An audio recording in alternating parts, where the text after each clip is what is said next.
आप सभी को यीशु सहाय। आइए प्रार्थना करें। भजन 105 1-2 में लिखा है, यहोवा का धन्यवाद करो, उससे प्रार्थना करो, देश देश के लोगों में उसके कामों का प्रचार करो, उसके लिए गीत गाओ, उसके लिए भजन गाओ, उसके सब आश्चर्य कर्मों पर ध्यान करो। प्रार्थना करें। हे परमेश्वर, हम सब धन्यवाद देते हैं कि तूने इस कोरोना काल में भी हम में से प्रत्येक को सुरक्षित रखा है। जितने लोग संक्रमित हो चुके हैं उनके लिए भी प्रार्थना है परमेश्वर कि वे लोग भले चंगे हों, अच्छी देखभाल हो उनकी, और इस तरह से हम सब कलीसिया में स्वस्थ रहते हुए तेरी स्तुति और महिमा करने वाले बने रहें। तेरी इच्छा है कि हम सब भले चंगे होकर तेरी स्तुति और महिमा करें, जैसा तूने 3 यूहन्ना उसके 2 पद में कहा है। हे मेरे प्रिय, जैसा तू आत्मिक उन्नति कर रहा है, सब बातों में उन्नति कर और भला चंगा रहा है। तो हे परमेश्वर, उस वचन के सामर्थ्य में हम सब मांगते हैं कि सारे लोग भले चंगे और स्वस्थ रहें, क्या बच्चे, क्या जवान, क्या बुजुर्ग, सभी लोग स्वस्थ रहें। और ये तेरे पुत्र यीशु ख्रिस्त के लहू के सामर्थ्य में संभव है। इसलिए हम सब उस लहू को पुकारते हुए पूरी आराधना में परमेश्वर हम सब तेरी अगुवाई चाहते हैं। गीतों के गाने, वचनों को पढ़ने, सुनने, मनन करने, सभी बातों में तू अगुवाई कर, हमारे प्रभु यीशु ख्रिस्त के द्वारा। आमीन। गीत संख्या 100, हिम नंबर 100।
कलेक्ट की प्रार्थनाओं को हम सब करें। हे सर्वशक्तिमान परमेश्वर, तूने प्रेरितों को अपने पुत्र के गवाह होने और समस्त जातियों को शिष्य बनाने के लिए सामर्थ्य प्रदान किया।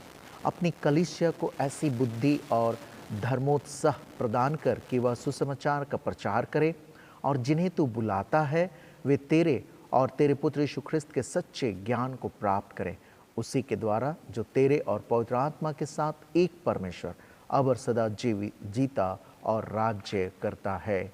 आमीन। हम सब प्रार्थना करें। हमारे भारत देश में जहाँ कहीं भी चुनाव हो रहे हैं विधानसभा के, उन सब के लिए प्रार्थना करें। हे परमेश्वर, सारी बुद्धि के सोते तेरे आदर्श अच्छे और हितकारी हैं और तेरी व्यवस्था सत्य है। हम तुझसे प्रार्थना करते हैं कि तू अपनी आशीष देकर पूरे भारतवर्ष में जहाँ कहीं भी चुनाव संपन्न किए जा रहे हैं, उन सभी लोगों की ऐसी अगुवाई कर कि वह हमारे शासन के लिए उन सब बातों का निर्णय करे जिनसे तू प्रसन्न है, तथा तेरे नाम की प्रतिष्ठा और प्रजा का उपकार हो, हमारे प्रभु यीशु ख्रिस्त के द्वारा। आमीन।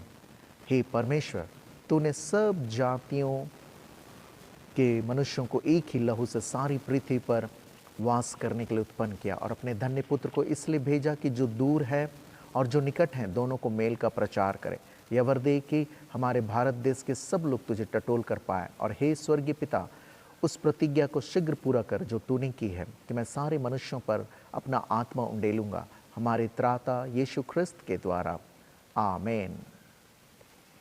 हम सब पाप अंगीकार की प्रार्थना को और विधि को आगे बढ़ाएंगे। प्रियो, हमारे प्रभु यीशु ख्रिस्त ने कहा है, प्रभु हमारा परमेश्वर ही एकमात्र प्रभु है। तू प्रभु अपने परमेश्वर को अपने संपूर्ण मन, संपूर्ण प्राण, संपूर्ण बुद्धि और संपूर्ण शक्ति से प्रेम कर। यह पहली आज्ञा है। दूसरी यह है, अपनी पड़ोसी को अपने समान प्रेम कर। इनसे बड़ी और कोई आज्ञा नहीं है। परमेश्वर ने संसार से ऐसा प्रेम रखा कि उसने अपने इकलौता पुत्र यीशु ख्रिस्त दे दिया कि वह हमें पापों से बचाए, स्वर्ग में हमारे लिए निवेदन करता हो और हमें शाश्वत जीवन में पहुंचाए। इसलिए हम पश्चाताप और विश्वास के साथ अपने पापों का अंगीकार करें।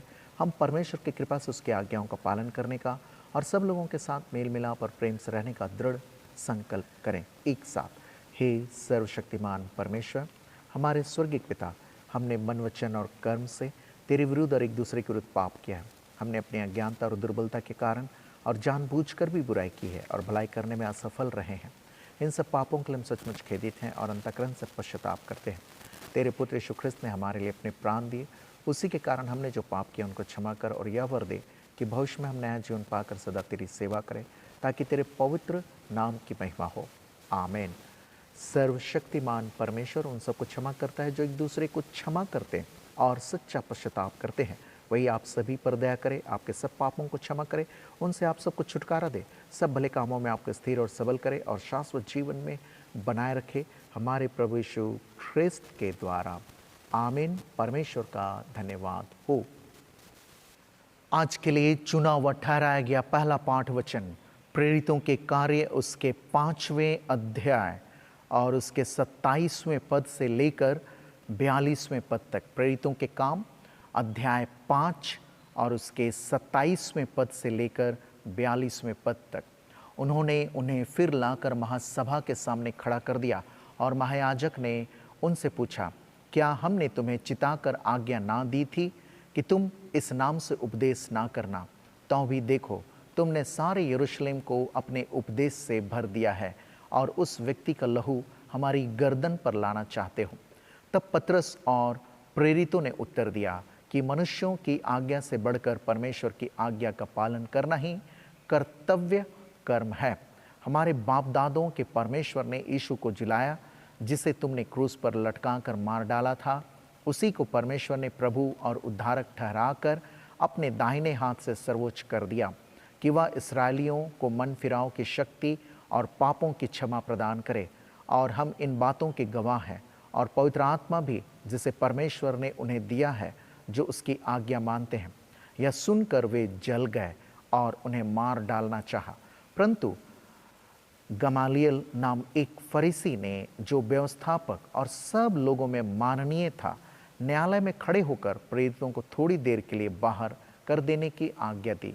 तब उसने कहा, हे इस्राएलियों, जो कुछ इन मनुष्यों से किया चाहते हो सोच समझ के करना, क्योंकि इन दिनों से पहले थ्यूदास यह कहता हुआ उठा कि मैं भी कुछ हूँ, और कोई 400 मनुष्य उसके साथ हो लिए, परंतु वह मारा गया और जितने लोग उसे मानते थे सब तितर बितर हुए और मिट गए। उसके बाद नाम लिखाई के दिनों में यहूदा गलीली उठा और कुछ लोग अपनी ओर कर लिए, वह भी नाश हो गया और जितने लोग उसे मानते थे सब तितर बितर हो गए। इसलिए अब मैं तुमसे कहता हूँ, इन मनुष्यों से दूर ही रहो और उनसे कुछ काम न रखो, क्योंकि यदि यह धर्म या काम मनुष्यों की ओर से हो तब तो मिट जाएगा, परंतु यदि परमेश्वर की ओर से है तो तुम उन्हें कदापि मिटा ना सकोगे। कहीं ऐसा ना हो कि तुम परमेश्वर से भी लड़ने वाले ठहरो। तब उन्होंने उनकी बात मान ली और प्रेरितों को बुलाकर पिटवाया और यह आज्ञा देकर छोड़ दिया कि यीशु के नाम से फिर बातें ना करना। वे इस बात से आनंदित होकर महासभा के सामने से चले गए कि हम उसके नाम के लिए निरादर होने के योग्य तो ठहरे, और प्रतिदिन मंदिर में और घर घर में उपदेश करने और इस बात का सुसमाचार सुनाने से कि यीशु ही मसीह है ना रुके। या प्रभु यीशु ख्रिस्त या परमेश्वर का वचन है। परमेश्वर का धन्यवाद हो। आज के लिए चुना हुआ दूसरा पाठ वचन हम सबको मिलेगा पहला यूहन्ना 2 अध्याय और 18 पद से लेकर 25 पद तक। पहला यूहन्ना अध्याय 2 और पद संख्या 18 से 25। हे लड़कों, यह अंतिम समय है और जैसा तुमने सुना है कि मसीह का विरोधी आने वाला है, उसके अनुसार अब भी बहुत से मसीह के विरोधी उठे हैं। इससे हम जानते हैं कि यह अंतिम समय है। वे निकले तो हम ही में से, पर हम में के थे नहीं, क्योंकि यदि हम में के होते तो हमारे साथ रहते, पर निकल इसलिए गए कि यह प्रकट हो कि वे सब हम में के नहीं हैं। और तुम्हारा तो उस पवित्र से अभिषेक हुआ है और तुम सब कुछ जानते हो। मैंने तुम्हें इसलिए नहीं लिखा कि तुम सत्य को नहीं जानते, पर इसलिए कि उसे जानते हो, और इसलिए कि कोई झूठ सत्य की ओर से नहीं। झूठा कौन है? केवल वह जो यीशु मसीह के होने से इनकार करता है, और मसीह का विरोधी वही है जो पिता का और पुत्र का इनकार करता है। जो कोई पुत्र का इनकार करता है उसके पास पिता भी नहीं। जो पुत्र को मान लेता है उसके पास पिता भी है। जो कुछ तुमने आरंभ से सुना है वही तुम में बना रहे। जो तुमने आरंभ से सुना है यदि वह तुम में बना रहे तो तुम भी पुत्र में और पिता में बने रहोगे। और जिस की उसने हमसे प्रतिज्ञा की वह अनंत जीवन है। यह परमेश्वर का वचन है। परमेश्वर का धन्यवाद हो। गीत संख्या 105, हिम नंबर 105।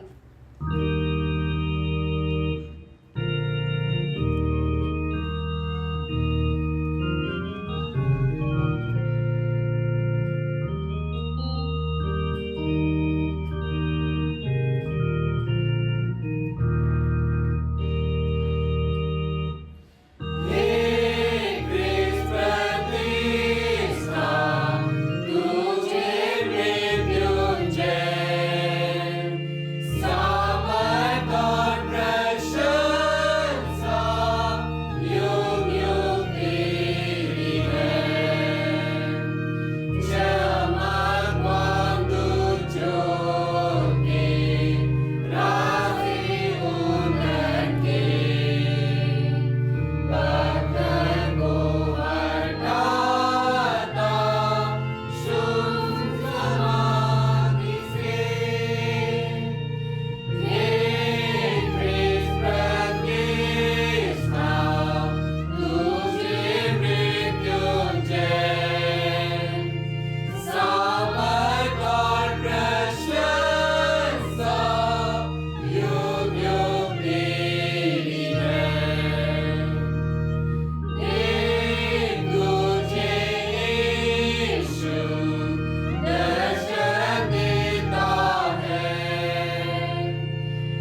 हमारे प्रभु यीशु ख्रिस्त का सुसमाचार पवित्र लूका रचित सुसमाचार उसके 24वें अध्याय और उसके 36वें पद से सुसमाचार आरंभ होता है। हे प्रभु यीशु ख्रिस्त, तेरी महिमा होवे।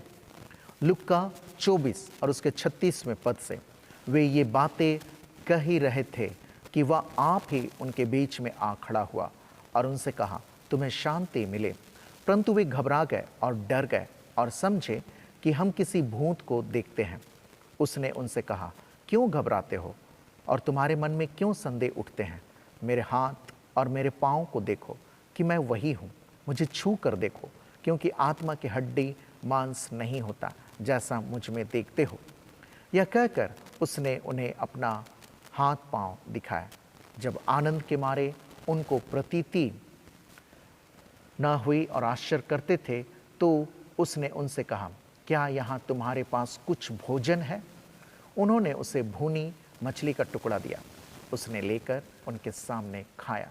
फिर उसने उनसे कहा, ये मेरी वे बातें हैं जो मैंने तुम्हारे साथ रहते हुए तुमसे कही थी कि अवश्य है कि जितनी बातें मूसा की व्यवस्था और भविष्यद्वक्ताओं और भजनों की पुस्तकों में मेरे विषय में लिखी है सब पूरी हों। तब उसने पवित्र शास्त्र बूझने के लिए उनकी समझ खोल दी और उनसे कहा, यूँ लिखा है कि मसीह दुख उठाएगा और तीसरे दिन मरे हुओं में से जी उठेगा और यरूशलेम से लेकर सब जातियों में मन फिराव का और पापों की क्षमा का प्रचार उसी नाम से किया जाएगा। तुम इन सब बातों के गवाह हो। यह प्रभु यीशु ख्रिस्त का सुसमाचार है। हे प्रभु यीशु ख्रिस्त, तेरी स्तुति होवे। मेरे प्रियो, हम सब पुनरुत्थान पर्व के पश्चात ये दूसरे प्रभुवार में हैं और विषय है कि प्रभु यीशु के पुनरुत्थान के गवाह। ये बहुत ही सुंदर विषय है। यह विषय इसलिए भी कि हम सब जो जीवित हैं इस पृथ्वी पर, वास्तव में हम गवाह हैं। गवाही देने के लिए हम सब जीवित हैं कि यीशु मसीह जी उठा, यीशु मसीह जीवित है, यीशु मसीह हमारे बीच में चलते फिरते हैं। इस बात की गवाही देने के लिए हम सब का जीवन प्रभु यीशु में मिला दिया गया बपतिस्मा के द्वारा। जी हाँ मेरे प्रियो, और जब जब हम प्रभु भोज ग्रहण करते हैं तब तब इस बात की घोषणा, उसकी मृत्यु की घोषणा, उसकी मृत्यु की बातों को करते हैं जब तक वह फिर से ना लौट जाए। तो आज का जो विषय है वो आपके लिए, मेरे लिए बहुत महत्वपूर्ण है कि प्रभु यीशु के पुनरुत्थान की गवाह। यदि हम प्रभु यीशु के पुनरुत्थान के गवाह नहीं हैं, मेरे जीवन से, मेरी बातों से, विचारों से प्रभु यीशु के पुनरुत्थान की गवाही नहीं मिलती है, तो हमने वास्तव में यीशु मसीह के अनुग्रह को ठुकरा दिया, यीशु मसीह के लहू को ठुकरा दिया है मेरे प्रियो। लेकिन हम सब मसीह कहलाते हैं इसलिए क्योंकि हम गवाह देने के लिए, गवाही देने के लिए इस पृथ्वी पर जीवित हैं। चलिए हम सब बाइबल से कुछ बातों को जल्दी से देखते हैं। पुनरुत्थान के गवाह या पुनरुत्थान की सच्चाई। पहला क्या है? खाली कब्र। वह खाली कब्र आज भी गवाही दे रहा है कि यीशु मसीह जी उठा, वो अब यहां नहीं है। वो खाली कब्र पूरे विश्व के लिए एक दर्शनीय स्थल बन गया है, टूरिस्ट प्लेस बन गया। लोग वहां जाते हैं, देखते हैं। यही खाली कब्र नंबर 1 गवाह है, विटनेस है, सच्चाई है। दूसरा क्या है कि उनका प्रकट होना। कहां कहां प्रकट हुए थे? सबसे पहले मरियम मगदलिनी को, जो यूहन्ना 20:11 से 17 में उसका उल्लेख है मेरे प्रियो, मरियम मगदलिनी को। फिर वे कहां प्रकट हुए? दूसरी स्त्रियों को, जो मत्ती 28:9 से 10 में हम लोग को मिलेगा।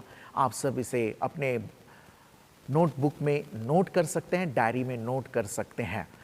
तीसरा, प्रभु यीशु प्रकट हुए पतरस के पास, जो पहला कुरिन्थियों 15 अध्याय 5वें पद में मिलेगा। यह बहुत ही सुंदर अध्याय है, पहला कुरिन्थियों और 15 अध्याय। तो पहला कुरिन्थी 15:5 में पतरस के सामने यीशु मसीह प्रकट हुए थे। फिर अगला बिंदु है, एमाउस के मार्ग पर चेलों को यीशु मसीह दिखाई दिए, जो लूका 24:13 से 35 के बीच में मिलेगा। फिर अगला है कि 10 चेलों को वो दिखाई दिए, जो लूका 24:36 से 43 पद में इसका उल्लेख है। फिर उसके उपरांत 11 चेलों को वो दिखाई दिए जो यूहन्ना 20:26 से 29 में उल्लेख है। फिर अगला है कि गलील के पास 7 चेलों को वो दिखाई दिए, उनका प्रकट होने के विषय में हम सब बात कर रहे हैं। गलील के पास 7 चेलों को दिखाई दिए जो यूहन्ना 21:1 से 13 में हमें मिलेगा। फिर उसके बाद 500 से अधिक लोगों को वो दिखाई दिए जो पहला कुरिन्थियों 15:6 में इस बात को पौलुस लिखता है, गवाही देता है। अगला जो प्रकट हुए वह स्वर्गारोहण के समय 11 चेलों को वो दिखाई दिए जो मत्ती 28:19-20 में इसका वर्णन है। मेरे प्रियो, हम सब बात कर रहे हैं पुनरुत्थान की गवाही, पुनरुत्थान की सच्चाई के विषय में। पहला चीज हमने देखा खाली कब्र, दूसरा है उसका प्रकट होना। कहां कहां प्रकट हुए हम सब ने देख लिया, सुन लिया। तीसरी बिंदु है वो ये है कि पुनरुत्थान के गवाह यह है कि उसकी गवाही यह है, उसकी सच्चाई यह है कि मसीही कलीसिया का अस्तित्व, मसीही कलीसिया अस्तित्व में आ गई। कितना महत्वपूर्ण बात है, कितने आनंददायक बात है मेरे प्रियो, कि पुनरुत्थान की ही वजह से आज पूरे विश्व में कलीसिया का अस्तित्व है। यह सबसे बड़ा गवाही है, सबसे बड़ा गवाह है कलीसिया। इसे जरूर आप सब याद रखेंगे। चौथा बिंदु जो है कि पुनरुत्थान, यीशु मसीह की पुनरुत्थान की गवाही या सच्चाई यह है कि चेलों में परिवर्तन आ गया। वे डर से, यहूदियों के डर से कमरे में बंद रहते थे। यीशु मसीह जब उनके बीच में प्रकट हुए, जो लुक्का के इस सुसमाचार में हम सब देखते हैं, जहां पर उसने भुनी हुई मछली भी खाई, यीशु मसीह ने कहा कि मैं भूत नहीं हूं, है ना, मेरे हाथों को देखो, उसमें छेदों को देखो। यीशु मसीह ने, जो भी हम लोगों ने सुसमाचार पढ़ा था लुक्का 24:36 से 43 में, तो उसके बाद से चेलों में परिवर्तन आ गया। वे डरपोक थे, अब बहादुर हो गए, वे घर से बाहर निकल गए और यीशु मसीह का प्रचार करने लगे, जो कि हम सब प्रेरितों के कार्य 5:27 से 42 में भी पाएंगे, जहां वे लोग इस बात से आनंदित हुए मेरे प्रियो कि हम सब यीशु मसीह के लिए मार खाने के योग्य समझे गए, यीशु मसीह के लिए निरादर होने के योग्य समझे गए। ये चेलों में अद्भुत परिवर्तन आया। यही है पुनरुत्थान की गवाही में से एक गवाही, सच्चाई। अगला है कि पेंतेकुस्त का दिन प्रभु यीशु के पुनरुत्थान का गवाह है। पुनरुत्थान के पश्चात 50वें दिन में पवित्र आत्मा उंडेला गया प्रेरितों में। यह भी एक बहुत बड़ा गवाही है यीशु मसीह के पुनरुत्थान का। और छठा बिंदु जो है, सबसे बड़ा गवाही क्या है, जो हम प्रत्येक प्रभुवार करते हैं, कि पुनरुत्थान का सबसे बड़ी सच्चाई और गवाह यह है कि आराधना का दिन रविवार हो गया, आराधना का दिन संडे हो गया, है ना। सबसे अद्भुत बात है, पुनरुत्थान की गवाही है मेरे प्रियो। हम प्रतिदिन अपने जीवन में इन सब को देख रहे हैं और इन सब के द्वारा हम सब गवाही दे रहे हैं। मत भूलिए कि हम सब गवाह हैं। मैं धन्यवाद देता हूं कि उत्तर भारत की कलीसिया CNI का मोटो भी क्या है, एकता, गवाही और सेवा, यूनिटी, विटनेस एंड सर्विस। हम सब गवाह हैं, विटनेस हैं, इसे नहीं भूलें। हम सब पुनरुत्थान, यीशु मसीह के पुनरुत्थान के गवाह में थोड़ा सा और अंदर जाते हैं और उसकी सच्चाई को, यीशु मसीह के पुनरुत्थित शरीर की प्रकृति को देखते हैं। यूहन्ना 20:20 के अनुसार यह एक वास्तविक शरीर था।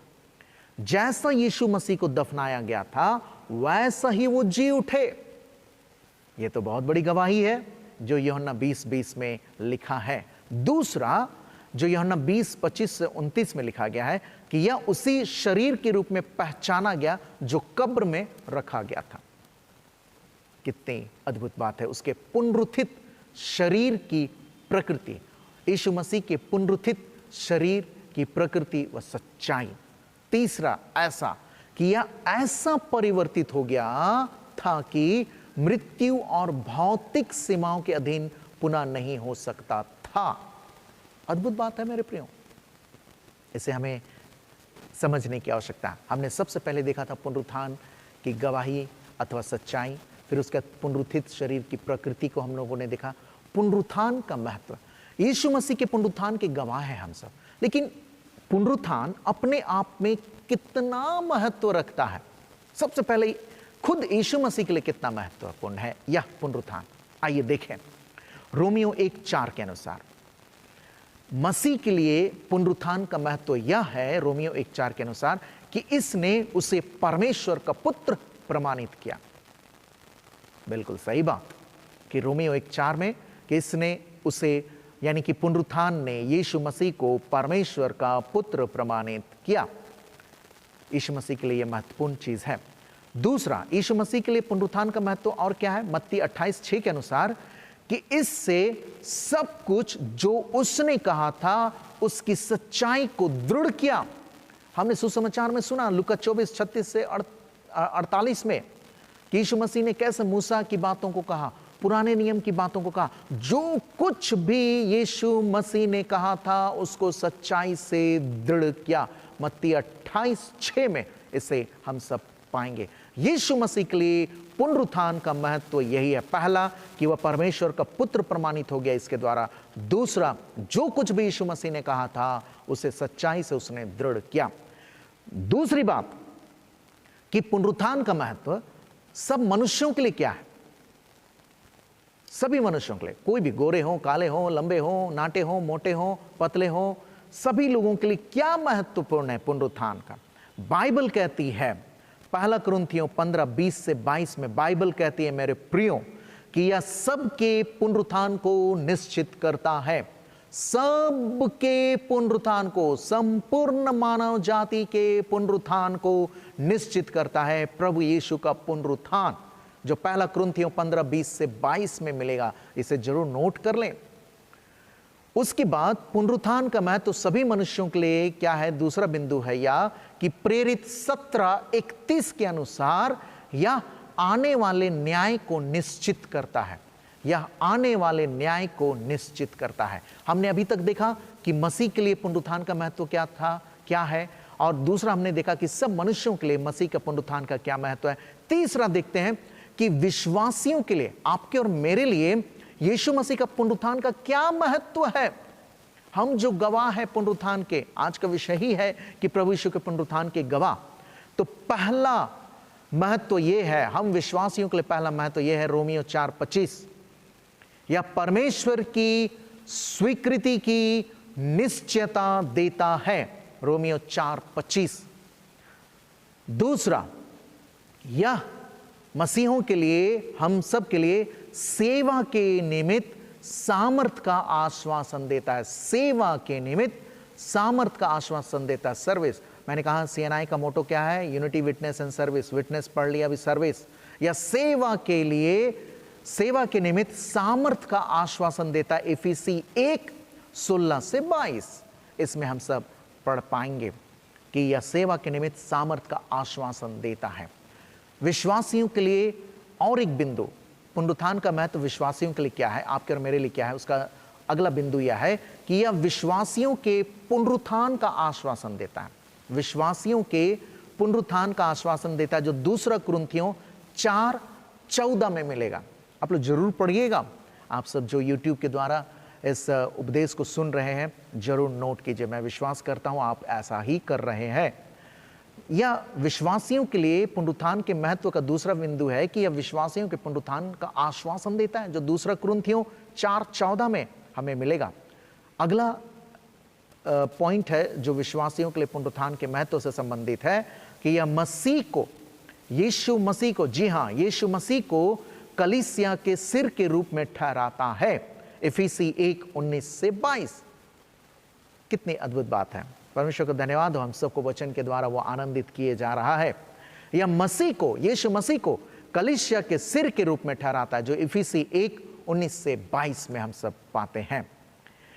अगला बिंदु जो विश्वासियों के लिए पुनरुत्थान के महत्व से संबंधित है, इसका अर्थ यह है मेरे प्रियो कि स्वर्ग में एक दयालु महायाजक का होना, जो इब्रानियों 4:14 से 16 में लिखा हुआ है। अब हमारे लिए प्रभु यीशु एक दयालु महायाजक के रूप में पिता की दाहिनी ओर बैठा है, आपके और मेरे लिए प्रार्थना कर रहा है। तो आज हमने जो विषय है उसके अनुसार देखा कि प्रभु यीशु के पुनरुत्थान के गवाह, हमने बड़े अच्छे रीति से इन सब को देख लिया। मैं उसको एक बार दोहरा देना चाहता हूँ। पुनरुत्थान के गवाह ये है खाली कब्र, दूसरा है उसका प्रकट होना, बहुतों के बीच में वो प्रकट हुए। मरियम मगदलिनी, दूसरी स्त्रियों को, पतरस को, इमाउस के मार्ग पर चेलों को, 10 चेलों को, फिर 11 चेलों को, गलील के पास 7 चेलों को, 500 से अधिक लोगों को, स्वर्गारोहण के समय 11 चेलों को। और तीसरा गवाही या सच्चाई है कि मसीह कलीसिया अस्तित्व में आ गई। चौथा, चेलों में परिवर्तन आ गया, आश्चर्यजनक परिवर्तन आ गया। पांचवा, पेंतेकोस्त का दिन हम सब देख पाए। छठा है आराधना का दिन, संडे हो गया, रविवार हो गया। ये पुनरुत्थान के गवाह हैं, एकदम ऐतिहासिक गवाह है, नहीं बदलने वाले गवाह हैं। और उसका दूसरा बिंदु हमने देखा था कि यीशु मसीह के पुनरुत्थित शरीर की प्रकृति के बारे में, कि वह वास्तविक शरीर था या उसी शरीर के रूप में पहचाना गया जो कब्र में रखा गया था, वह फिर या ऐसा परिवर्तित हो गया था कि मृत्यु और भौतिक सीमाओं के अधीन और बार बार नहीं हो सकता था।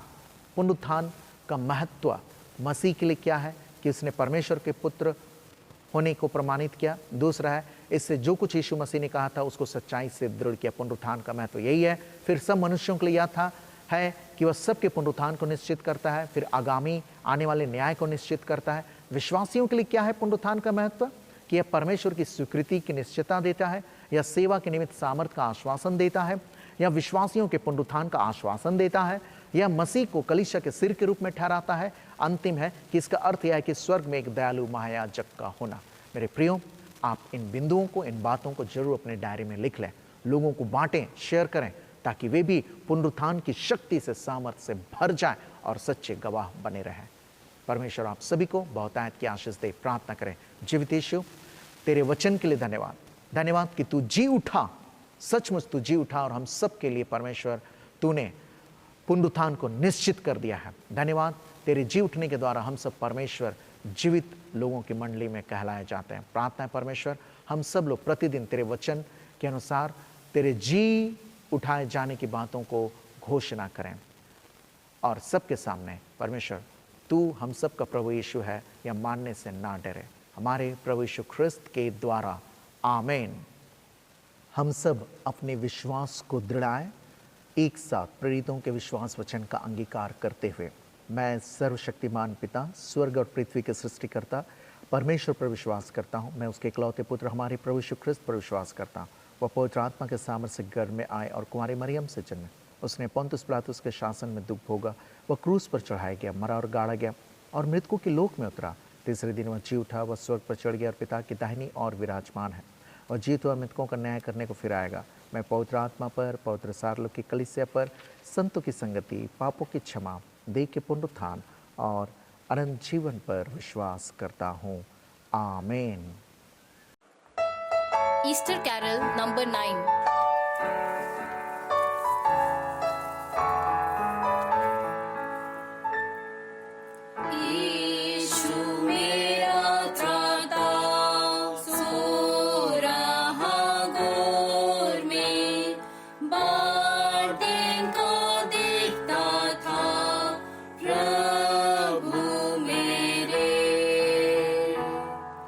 शत्रु पर जय बंधु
दान के लिए हम सब प्रार्थना अर्पण करें। इन दानों में साधारण दान है, इन दानों में धन्यवादी दान है, इन दानों में हम सब सिरनी दानों को इकट्ठा करते हैं और बहुत सारे दान जो आपका हृदय प्रभु के लिए उमड़ता है। प्रार्थना करें। हे जीवित ईश्वर, हम सब धन्यवाद देते हैं कि तूने हम सबको इस योग्य बनाया कि हम सब तेरी स्तुति और महिमा के लिए और कलीसिया की बढ़ती के लिए, सतत वृद्धि के लिए हम सब दानों को इकट्ठा कर पाते हैं। यह सब कुछ परमेश्वर तेरी ओर से हम सबको प्राप्त हुआ है।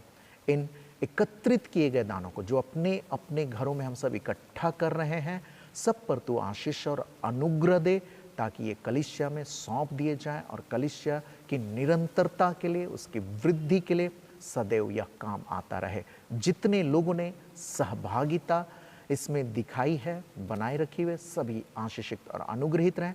यह दान तेरे आशीष और अनुग्रह को इस पृथ्वी पर और प्रत्येक के जीवन में आशीष और अनुग्रह को लाए जाने का माध्यम बना रहे, हमारे प्रभु यीशु ख्रिस्त के द्वारा।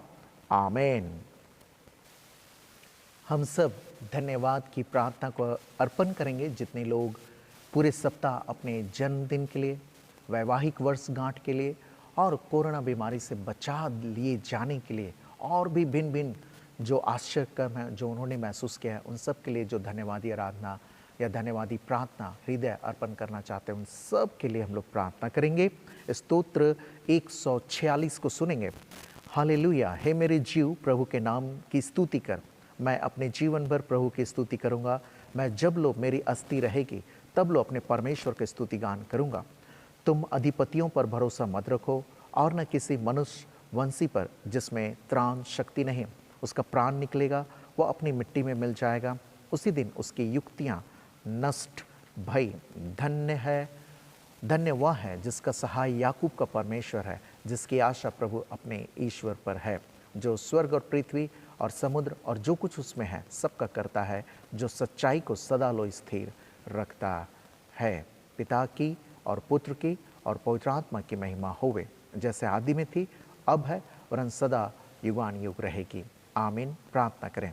परमेश्वर, हम सब इस समय तेरे चरणों के निकट उन लोगों को लाते हैं, उनके नामों को लाते हैं जो लोग परमेश्वर इस सप्ताह भर अपने जन्म दिवस को मनाएंगे, उनको भी जो अपने वैवाहिक वर्षगांठों को मनाएंगे, उनके लिए भी परमेश्वर जो लोग इस कोरोना महामारी के दरमियान में बचा लिए गए हैं, वे संक्रमित थे लेकिन परमेश्वर वे अब ठीक हो रहे हैं, ठीक हो चुके हैं, उन सबको तेरे चरणों के करीब लाते हुए और साथ ही उन लोगों के हृदयों को भी तेरे सामने लाते हैं जो लोग परमेश्वर प्रतिदिन तुझको चलता फिरता महसूस कर रहे हैं। प्रार्थना है सभी लोग आशीषित, आनंदित, सुरक्षित रहे और हे जीवित परमेश्वर, हम सब तेरी कलीसिया के बढ़ती के कारण बने रहें। परमेश्वर, प्रार्थना है कि उनके जीवन में तेरे पुत्र की उपस्थिति बनी रहे, सभी लोग भले चंगे और स्वस्थ हों और हे जीवित ईश्वर, तेरे नाम की महिमा और प्रशंसा करने वाले बने रहें और हम सब जब तक जीवित रहें इस पृथ्वी पर तेरे आशीष और अनुग्रह को बटोरने वाले बने रहें, कलीसिया के साथ, परिवार के साथ, संगति के साथ। हे परमेश्वर, सभी को बहुतायत की आशीष दे, हमारे प्रभु यीशु ख्रिस्त के द्वारा। आमीन। गीत संख्या 216, हिम नंबर 216।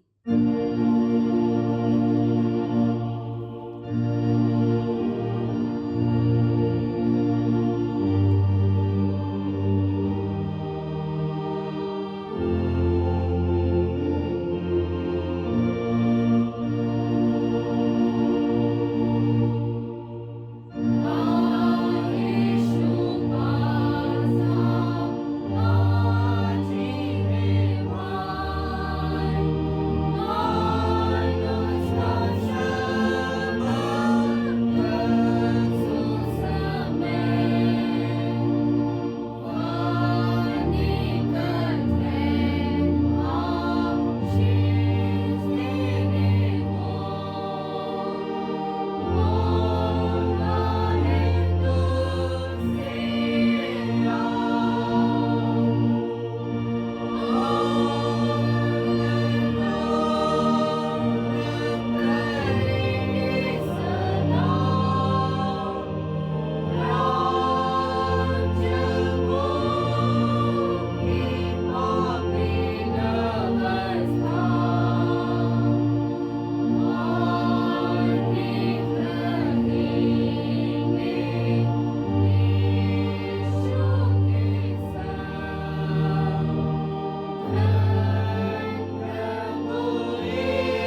अभी हम सब विशेष प्रार्थनाएं करें, याद करें उन लोगों को जो संक्रमित हो गए हैं और ऐसे जगहों पर हैं जहां संक्रमण या संक्रमित होने की संभावना ज़्यादा है, और सभी पुरोहितों को भी याद करें क्योंकि वे भी संक्रमित हो रहे हैं। तो आइए प्रार्थना करें। हे परमेश्वर, हम सब तुझको पुकारते हैं, तेरे पुत्र यीशु ख्रिस्त के लहू को पुकारते हैं, जी उठे प्रभु यीशु को पुकारते हैं कि इस महामारी में भी परमेश्वर हम सब यीशु मसीह के पुनरुत्थान की शक्ति से भर जाएं। हर एक लोग जो आज अस्वस्थ है उन सब के साथ हो, और हे परमेश्वर, कोरोना महामारी के समय में हर प्रकार की गलत बातों से, विचारों से भी दूर रहे और मानसिक रूप से दृढ़ और सबल बने रहे, और जिन दवाइयों का उपयोग करने के लिए निर्देश दिया जाता है उन सब का अच्छी रीति से उपयोग करें। और हे परमेश्वर, हम सबको यह अनुग्रह दे कि परिवार में रहते हुए हम सब इस महामारी से लड़ने के लिए एकजुट बने रहें, एक मत बने रहें। और हे जीवित ईश्वर, धन्यवाद कि तूने अपने पुत्र को जी उठाने के द्वारा, जीवित करने के द्वारा परमेश्वर यह आशा तूने हम सबको दे दी कि हम सब भी तेरे पुत्र के नाम से जिलाए जाएंगे और हम सब सुरक्षित बने रहेंगे। ये इस प्रतिज्ञा के लिए, इस विशेष वादे के लिए परमेश्वर धन्यवाद देते हैं और प्रार्थना करते हैं परमेश्वर पूरे महामारी काल को हम सब सामना कर सके अच्छी रीति से, और जब तक जीवित रहेंगे तेरे पुत्र यीशु ख्रिस्त के नाम की सामर्थ्य, उसके लहू की सामर्थ्य में दृढ़ और सबल बने रहें और स्वस्थ बने रहें। प्रत्येक को परमेश्वर तेरे पुत्र यीशु ख्रिस्त के लहू में हम सब बांध देते हैं और लहू का छिड़काव करते हैं यीशु ख्रिस्त के नाम से, आमीन। समापन प्रार्थना करें। परमेश्वर, धन्यवाद देते हैं कि तूने आरंभिक इस आराधना के आरंभ से अब तक तूने अगुवाई की है। अब जब हम सब आराधना को समाप्त करने पर हैं, हम सब के साथ हो ले, और परमेश्वर हम सब अपने पूरे सप्ताह भर के जीवन में तेरे पुत्र यीशु ख्रिस्त को चलता फिरता महसूस करें। अपने परिवार के लोगों के लिए प्रार्थना करें, पूरे देश के लिए, पूरे विश्व के लिए प्रार्थना करें, कलीसिया के लिए प्रार्थना करें, उसके पासबानों के लिए प्रार्थना करें। और हे परमेश्वर, अगले प्रभुवार जब हम सब फिर अपने अपने घर में परिवार के साथ एक साथ बैठे रहते हैं, तो हे परमेश्वर, यूट्यूब के इस आराधना के द्वारा आशीषित और अनुग्रहित बने रहें हमारे प्रभु यीशु ख्रिस्त के द्वारा, आमीन।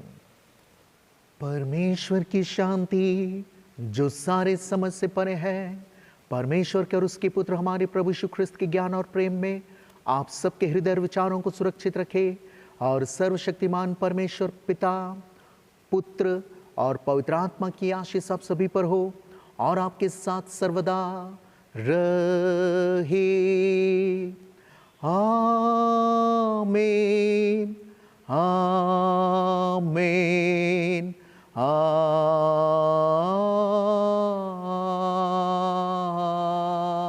आमीन। गीत संख्या 103, हिम नंबर 103।